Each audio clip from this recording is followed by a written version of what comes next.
नवे कापड आणि नव्या बुधल्यांचा दाखला.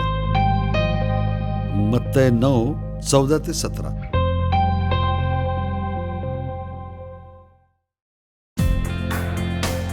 यानंतर योहानाचे शिष्य आले आणि म्हणाले, आम्ही आणि परुषी उपवास करतो, आपले शिष्य असं का करीत नाही?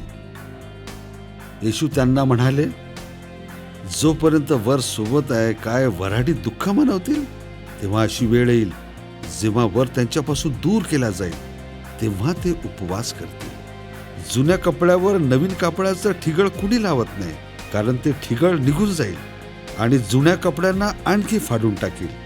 लोक जुन्या बुधल्यात नवा द्राक्षारस ठेवीत नाही, नाहीतर बुधले फाटून जातील, द्राक्षारस वाहून जाईल आणि बुधले नष्ट होऊन जातील. नवा द्राक्षारस नव्या बुधल्यात भरला जातो आणि दोन्हीही शाबूत राहतील.